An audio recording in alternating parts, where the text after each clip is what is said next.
حضرت عمر رضی اللہ تعالیٰ عنہ جب ایمان لائے تو آپ نے ایک ایک کافر کے گھر کے دروازے پہ کھڑے ہو کے کہا کہ تم کمزوروں کو مارتے تھے، میں تمہیں بتانے آیا ہوں میں محمد عربی کا نوکر بن گیا۔ بلکہ آپ نے اعلان کیا جس نے اپنی بیوی کو بیوہ اور بچوں کو یتیم کروانا ہو اور اپنے ماں باپ کی کمر کو جھکانا ہو وہ عمر کے مقابلے میں آئے۔ اللہ اکبر۔ زنیرہ نامی ایک خاتون، اس کی ہڈیوں میں گودا نہیں تھا عشق رسول، اور اس کا ظالم آقا اس کو مارتا ہے، اور جب مار مار کے تھک جاتا ہے ادھر سے عمر آ رہے ہیں، یہ اسلام لانے کے پہلے کی کہانی ہے، ادھر سے عمر آ رہے ہیں تو اس نے کہا عمر تم جوان آدمی ہو تو یہ چھوڑتی نہیں ہے اپنے نبی کا نام، ذرا تم آؤ۔ عمر کوڑا پکڑ لیتے ہیں، اسے مارتے مارتے مارتے تھک جاتے ہیں تو پانی پینے لگتے ہیں، تو کہتے ہیں مجھے تیرے پہ ترس نہیں آیا لیکن میں ذرا پانی پینے لگا ہوں، اور پھر گلے کے اندر ڈال کر کے کوڑا اور اس کی رسی کو بل دیتے ہیں اور اس کی آنکھیں باہر نکل آتی ہیں اور کہتے ہیں بلا اپنے نبی کو جو تیری آنکھوں کی بینائی واپس کرے۔ اللہ اکبر۔ تو اس نے آسمان کی طرف منہ کر کے کہا مالک میں کبھی بھی آنکھوں کی بینائی نہ مانگتی لیکن اب تیرے نبی کی عزت کا سوال ہے۔ آنکھوں کی بینائی واپس ہو جاتی ہے۔ زنیرہ کو بڑا مارا، آج عمر گلیوں میں آنکھوں میں آنسو ہیں اور عجیب دل بے تاب ہے اور کہتے ہیں آؤ بھئی میں حضور کا غلام بن گیا ہوں، تمہیں بتانے آیا ہوں۔ زنیرہ نے موڑ کاٹا تو آگے عمر یہ آواز دے رہے تھے۔ زنیرہ ایک کونے پہ کھڑے ہو کے رو کے کہتی ہے عمر تم تو بڑے اس دن جوش و غضب میں تھے اور تم مارتے ہوئے تھکتے نہیں تھے۔ تو عمر نے کہا زنیرہ اس دن میں نے دیکھا نہیں تھا، اب میں محمد عربی کو دیکھ آیا ہوں۔ جنہ ویکھیا نہیں ہو کرن گلاں، جنہ ویکھیا نہیں ہو کرن گلاں، جنہ ویکھیا ہو تے بول دے نہیں، جڑے محرم راز حقیقت دے اور راز حقیقت کھول دے۔ تو حضرت عمر رضی اللہ تعالیٰ عنہ ایمان لائے۔ حضرت عبداللہ ابن مسعود رضی اللہ تعالیٰ عنہ فرماتے ہیں کہ حضرت عمر کا ایمان لانا مسلمانوں کے لیے عزت کا سبب تھا، ان کا ہجرت کرنا مسلمانوں کی نصرت تھی اور ان کی خلافت مسلمانوں کے لیے رحمت تھی۔ حضرت عمر رضی اللہ تعالی عنہ وہ ہیں کہ میرے حضور نے فرمایا لوگوں جب نیک لوگوں کا ذکر کرو تو میرے عمر کا تذکرہ ضرور کیا کرو۔ میرا عمر وہ ہے کہ جب وہ ایک سمت سے آ رہا ہو، ایک گلی اور بازار سے آ رہا ہو تو شیطان بھی آ رہا ہو عمر کو دیکھ کے راستہ تبدیل کر لیتا ہے۔ حضرت عمر رضی اللہ تعالی عنہ کی طبیعت کے اندر جو جاہ و جلال تھا، طبیعت کے اندر جو سختی تھی، وہ اسلام کے اندر آ کر بھی قائم رہی، اور آپ نے وہی سختی وہی جاہ و جلال جو پہلے مسلمانوں کے خلاف تھا اب کفار کے خلاف منافقین کے خلاف حضرت عمر کی طبیعت کے اندر وہ جوش و خروش بدستور موجود ہے۔ لیکن جس دن آپ خلیفہ بنے تو اس دن آپ نے ممبر پہ چڑھ کے جو خطبہ دیا اس میں کہا لوگوں میں سخت اس لیے تھا کہ رسول اللہ نرم تھے، پھر میں سخت اس لیے تھا کہ حضرت ابو بکر صدیق نرم تھے، اب میں تخت خلافت پہ بیٹھا ہوں، اب میری سختی جو ہے وہ نرمی میں تبدیل ہو گئی، صرف فاسقوں فاجروں اور باغیوں کے لیے میں سخت ہوں، باقی تمہارے لیے نرم ہوں۔ سب سے کم جو تنخواہ بیت المال سے اگر کسی وجود نے لی ہے تو وہ حضرت عمر رضی اللہ تعالیٰ عنہ نے صرف 2 جوڑے لیتے تھے سال میں، اور راوی کہتا ہے کہ میں نے دیکھا ہے کہ اس میں بھی 17 پیوند لگے ہوتے تھے۔ حضرت عمر رضی اللہ تعالیٰ عنہ کا طرز زندگی، آپ کا انداز معاشرت اور آپ کا انداز خلافت، ہر لمحہ آپ کی زندگی کا اٹھا کے دیکھیے کتنی مرتبہ قرآن حضرت عمر کی رائے کے مطابق نازل ہوا۔ اللہ تعالیٰ جل شانہ نے ان کو صاحب الہام بنایا تھا۔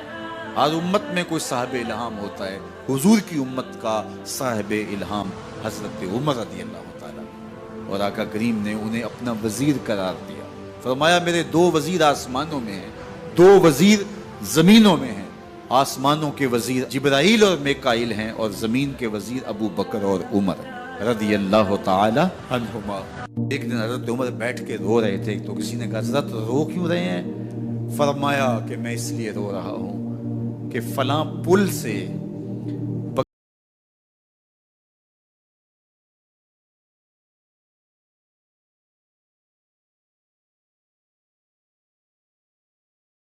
یہ نہ پوچھے کہ عمر تو نے پل صحیح تعمیر نہیں کروائے تھے کہ ایک بکری کی ٹانگ کیوں ٹوٹی ہے. یہ ہیں حضرت عمر رضی اللہ تعالی عنہ. اللہ اکبر. تو اللہ تعالیٰ جل شانہ نے حضرت سیدنا عمر بن خطاب رضی اللہ تعالیٰ عنہ سے جو کام لیا، مختصر دور خلافت کے اندر 10 سال 6 ماہ 4 دن آپ نے خلافت فرمائی ہے، لیکن کہاں سے چلے اور یہاں مکران تک، بلوچستان کا حصہ ہے، یہاں تک آپ کے سلطنت کی حدود وسیع ہوئی. ادھر آرمینیا تک جا پہنچے، حمص فتح کیا، قادسیہ، یرموک. آپ ذرا دیکھیے کہ کہاں تک آپ کی فوجوں کے گھوڑے دوڑتے رہے، اور اللہ تعالیٰ جل شانہ نے ان کو جو توانائی، عدل و انصاف کی قوت عطا فرمائی. اللہ اکبر. جب زمین پہ عدل کیا ہو تو زمین بھی حکم مانتی ہے، اور حضرت عمر وہ تھے جن کا حکم ہوائیں بھی مانتی تھی، زمین بھی مانتی تھی، جن کا حکم جو ہے وہ آگ بھی تسلیم کرتی تھی اور دریا بھی ان کا حکم مانا کرتے تھے. مصر کے اندر یہ رسمیں بد جاری تھی کہ سال کے بعد ایک دوشیزہ کو زیورات پہنا کے اچھے لباس میں ملبوس کر کے دریا کی بھیڑ چڑھایا جاتا، اس کی قربانی دی جاتی، اس کا خون بہتا تو دریا چلتا. جب مسلمانوں نے مصر فتح کیا تو گورنر نے لکھا کہ اسلام تو اس طرح کی رسوم کی اجازت نہیں دیتا، لیکن خشک سالی ہے، لوگوں کی فصلیں ویران پڑی ہے، تو حضرت کیا کیا جائے؟ تو حضرت عمر رضی اللہ تعالیٰ عنہ کاغذ کے ٹکڑے پہ لکھتے ہیں بسم اللہ الرحمن الرحیم. مصر کے نیل کی جانب عمر کا خط لکھتے ہیں، اے نیل اگر تو اللہ کے حکم سے چلا کرتا ہے تو چل، ورنہ ہمیں تیرے چلنے کی کوئی حاجت نہیں ہے. اور قاصد کو کہا یہ خط لے جاؤ اور جا کے دریائے نیل میں پھینک دو. قاصد جا کے خط دریائے نیل میں پھینک دیتا ہے، پانی آتا ہے، ایسا دریائے نیل چلا 14 صدیاں ہوئی ہیں آج تک کبھی بند ہی نہیں ہوا. دریا حکم مانتے، آگ نکلتی ہے. لوگ حضرت عمر رضی اللہ تعالی عنہ کے پاس آئے، حضرت لاوا پھوٹا ہے، آگ نکل رہی ہے اور مدینے کی طرف بڑھ رہی ہے، اب کیا کیا جائے؟ فائر بریگیڈ تو زمانے میں تھی نہیں. عمر نے اپنی قمیض اتاری، جس قمیض پہ 17 پیوند لگے ہوئے تھے چمڑے کے، کہا یہ قمیض لے جاؤ، جدھر آگ بڑھ رہی ہے آگے ڈھالنا، آگ پیچھے بھاگ جائے گی. زلزلہ آتا ہے تو زمین پہ دھرا مارتے ہیں، زمین رک جا، کیا عمر نے تیری چھاتی پہ عدل نہیں کیا ہے؟ تو یہ عمر ہیں رضی اللہ تعالی عنہ کہ جن کے انصاف کی وجہ سے، جن کے عدل کی وجہ سے اللہ تعالیٰ کی رحمات، اس کی برکات کا نزول ہوتا تھا، اور اللہ تعالیٰ نے مسلمانوں کو وہ آبرومند حکومت دی. کائنات کی تاریخ کے اندر ایسی حکومت آپ نے نہیں دیکھی ہوگی جو حضرت عمر نے حکومت کی ہے. اللہ اکبر. فرمایا فرات کے کنارے پہ ایک کتا بھی پیاسا مر گیا تو اس کا حساب بھی عمر سے ہوگا. باہر سے سفیر آتا ہے اور آ کے پوچھتا ہے کہ میں امیر المومنین کے، مسلمانوں کے حکمران کے محل میں جانا ہے، تو مسکرا کے کہتے ہیں ہمارے امیر کا تو کوئی محل نہیں ہے. کہا کہاں ہے تمہارا امیر؟ کہا مسجد نبوی میں ہوگا یا بیت المال کی اونٹوں کی دیکھ بھال میں لگا ہوگا. وہ جب گئے تو مسجد میں نہیں ہے. اللہ اکبر. وہاں گئے تو وہاں بھی نہیں ہے. پھر کیا دیکھتے ہیں کہ عمر رضی اللہ تعالی عنہ جنت البقیع کے پاس ایک درخت کے نیچے اینٹ کا سرانہ رکھ کے سوئے ہوئے. تو اس نے کہا عمر تو نے عدل کیا ہے، تجھے کچی اینٹ پہ بھی نیند آ گئی. ہمارے حکمرانوں نے انصاف نہیں کیا اور وہ بند اور محفوظ کمروں کے اندر بھی سکون اور چین کی نیند نہیں سو سکتے. حضرت سیدنا عمر رضی اللہ تعالیٰ عنہ نے اس طرح ان امور سلطنت نبھائے.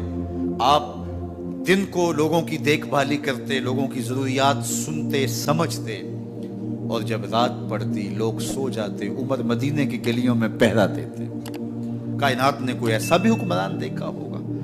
اللہ اکبر. وہ مجاہد جو مختلف محاذات پہ گئے ہوئے ہوتے، ان کے گھروں کی دیکھ بھالی کرتے، ان کی ضروریات کا خیال رکھتے، ان کی آبرو کا پہرا دیتے. راتوں کی تنہائیوں کے اندر حضرت عمر اٹھتے اور جا کے گشت کرتے، چکر لگاتے، دیکھتے کوئی آنکھ پر نم نہ ہو. مفلسی کا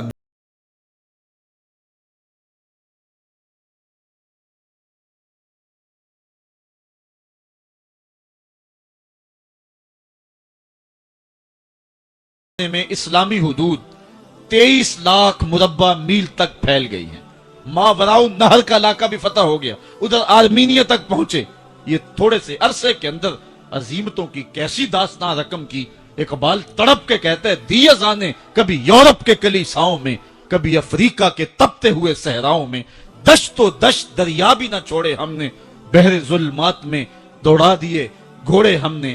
حکمران تو وہ تھے لوگوں کی دہلیز پہ امن دینے والے، لوگوں کی چوکھٹ پہ جو ہے وہ نور بانٹنے والے. حضرت عمر جن کو تخت حکومت پہ بیٹھتے تھے، اور ان کا تخت کو سونے زبرجد کا نہیں تھا، مسجد نبوی کی چٹائی تھی، اور سارا دن وہاں بیٹھ کے لوگوں کی باتیں سنتے. اور جب رات کے اندھیرے گہرے ہوتے، عمر بھیس بدل کے مدینے کی گلیوں کا گشت کرتے. کہا تمہارے گھر سے دھواں نکل رہا ہے اور بچے رو رہے ہیں، ان کو کھانا کیوں نہیں دیتی؟ کہنے لگی عمر کی جان کو رو رہی. عمر کے پاؤں تلے سے زمین نکل گئے. کہا کیا ہوا؟ کہا 3 دن سے ہمارے ہاں کھانے کے لیے کچھ نہیں ہے، روزانہ بچے روتے ہیں اور میں ہنڈیا کے اندر پتھر ڈال کر کے نیچے سے آگ ڈالتی رہتی ہوں کہ بچے انتظار کر کر کے سو جائیں گے. کم وقت سو بھی نہیں رہے اور وہ پتھر پکیں گے بھی کیا، اور میں عمر کی جان کو رو رہی ہوں. حضرت عمر کا کلیجہ دہلنے لگا. فوراً پلٹے واپس بیت المال میں آئے، گھی کا ایک کنستر لیا، آٹے کی بوری لی، مرچ مسالہ جات بہت کچھ اٹھایا، اپنے کندھے پہ رکھا، بوری اپنی کمر پہ لا دی. عمر بیت المال سے نکلے تو آپ کے خادم اسلم نے دیکھ لیا، آگے بڑھا، کہا میرے آقا میں اٹھاتا ہوں. عمر کی آنکھوں میں آنسو ہے. کہا اسلم قیامت کے دن میرا بوجھ اٹھا لو گے؟ کہا قیامت کے دن تو اپنا اپنا بوجھ اٹھانا پڑے گا. کہا عمر کو آج اپنا ہی اٹھانے دو. حضرت عمر وہ گھی کا کنستر اور وہ آٹے کی بوری سر پہ اٹھائے ہیں اور اس خاتون کے گھر جاتے ہیں اور دستک دیتے ہیں. وہ جب دیکھتی ہے اس کی جان میں جان آ جاتی ہے. کہا جلدی جلدی آٹا گوندو، اور عمر سبزی کاٹنے لگ جاتے ہیں. حضرت عمر رضی اللہ تعالی عنہ سبزی تیار کر دیتے، ادھر آٹا گند جاتا ہے، اور پھر اوپر چولہا رکھا جاتا ہے، چولہے کے اندر آگ رکھی جاتی ہے، وہ کھانا پکانے لگتی ہے، آگ بجھتی ہے. تاریخ نے لکھا ہے آگ بجھنے لگتی ہے، عمر جھک کر کے پھونکے مارتا ہے. عمر جھک جھک کے پھونکے مارتا ہے. کھانا پک گیا اور بچوں کے سامنے کھانا رکھ دیا، بچے کھا رہے ہیں. اب بچے رو رو کے نڈال ہو چکے تھے. حضرت عمر اپنے ہاتھوں کو اور اپنے گھٹنوں کو اور اپنے پاؤں کو زمین پہ لگا کے، جس طرح بکری کا بچہ چلتا ہے ویڑے کے اندر، کبھی ادھر چلتے ہیں کبھی ادھر چلتے ہیں، تاکہ بچے مجھے دیکھ کے خوش ہوں اور دل میں کہتے عمر جتنا رلایا ہے اب اتنا ہنسانا بھی پڑے گا. تو کبھی عمر امیر المومنین، یہ میں کسی آج کے جو ہے وہ لوگوں کے ووٹوں پہ منتخب ہونے والے حکمران کی کہانی نہیں سنا رہا، میں اس عمر کی کہانی سنا رہا ہوں جو 23 لاکھ مربع میل کا حکمران ہے، آدھی دنیا کا بادشاہ ہے. حضرت عمر جو ہے جس طرح بکری کا بچہ چلتا ہے، اس طرح اپنے ہاتھ اور اپنے گھٹنے زمین پہ ٹیک کر کے جو ہے وہ اس طرح چلتے ہیں. بچے عمر کو دیکھ کے مسکراتے ہیں. جب بچے مسکرانے لگے تو حضرت عمر نے اس خاتون سے کہا بڑھیا عمر کو معاف کر دے. اس نے کہا تو اتنی ہمدردی کیوں کرتا ہے؟ کہا عمر بیچارہ بڑا پھنسا ہوا ہے، فکر ہے اس کو یرموک و فسطاط و حلوان کی، جب فتح ہے مصر تو تیاری ہے ایران کی، آتے جاتے وفد سے ملاقات بھی کرتا ہوگا اور شب کو معلوم حالات بھی کرتا ہوگا. کانٹوں میں الجھی ہوئی بیچارے کی جان ہے، نیند اس کو بھی آتی ہے، آخر وہ انسان ہے، میری بہن عمر کو معاف کر دے. اس نے کہا نانا عمر کی بات میرے سامنے نہ کر، قیامت کا دن ہوگا، عمر کا گریبان ہوگا اور میرا ہاتھ ہوگا. جب اس نے یہ بات کہی تو عمر برداشت نہ کر سکے، بچوں کی طرح بلک بلک کر رونے لگے. کہا وہ بد نصیب عمر تیرے سامنے ہے، آج ہی کہلا جو کہنا ہے، قیامت کے دن مجھے معاف رکھنا. اس نے کہا تو عمر ہے؟ کہا بد نصیب عمر تیرے سامنے کھڑا ہوں. میرے عمر کہتے ہیں اگر دجلہ کے کنارے ایک بکری کا بچہ بھی پیاسا مر گیا، اس کا حساب بھی عمر سے لیا جائے گا. عبداللہ بن عمر اور عبید اللہ بن عمر بصرہ سے گزر رہے تھے ایک جنگ سے واپسی پر.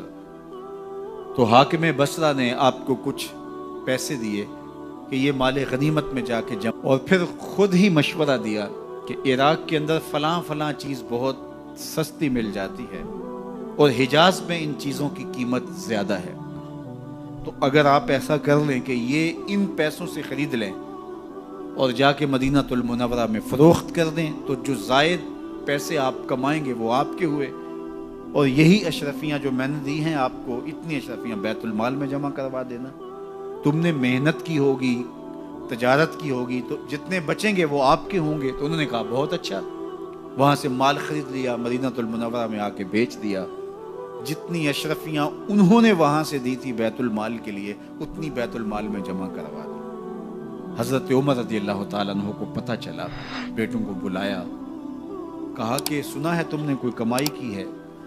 کہا جی ہم نے تو تجارت کی اور جو مال لیا تھا اتنا مال بیت المال میں جمع کروایا ہے. کہا تم بیت المال کے پیسوں پر کمائی کی ہے, وہ پیسے بھی تمہیں بیت المال میں جمع کروانے پڑیں گے. یہ عمر ہیں رضی اللہ تعالیٰ.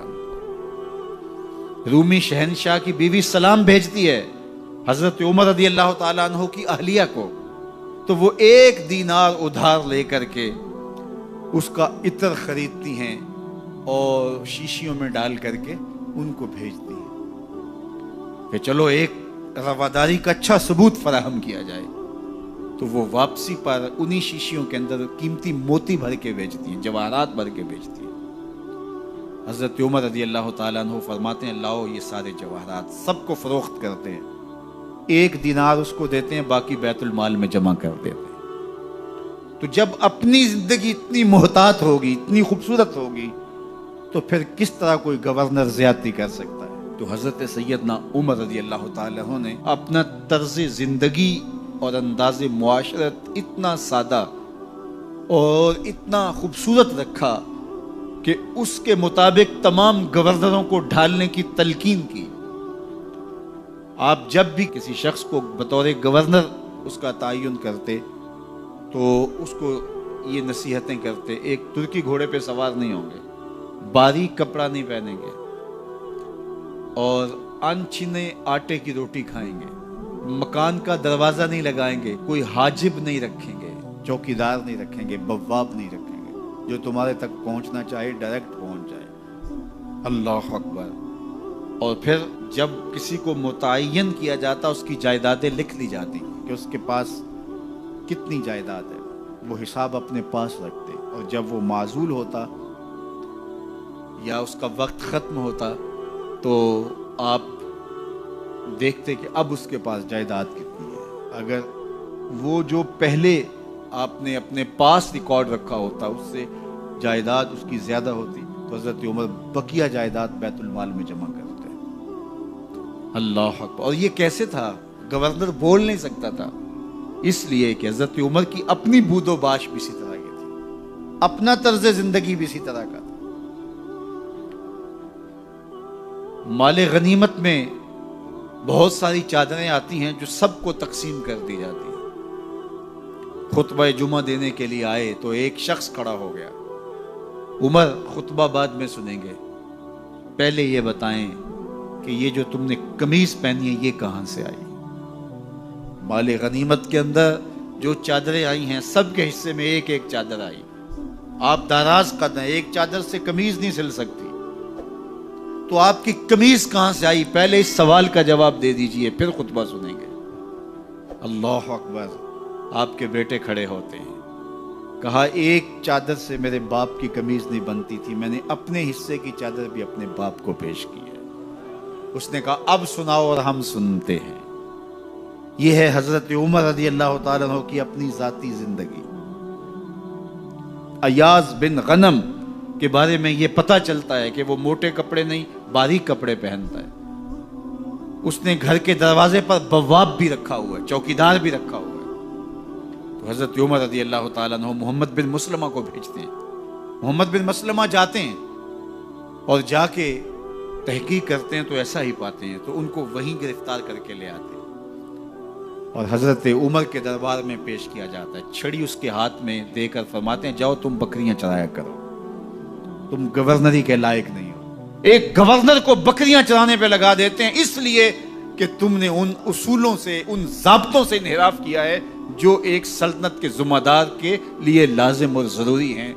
دور موجود کے حکمرانوں کو, چاہے وہ عرب کے حکمران ہوں چاہے وہ عجم کے حکمران ہوں, اگر وہ اسلام کا نام لیتے ہیں تو انہیں اپنے اعمال کا جائزہ لینا ہوگا کہ ہم کھڑے کہاں ہیں. ایک یہودی کا اور ایک منافق کا جھگڑا ہو گیا کسی معاملے میں ماجرے میں, تو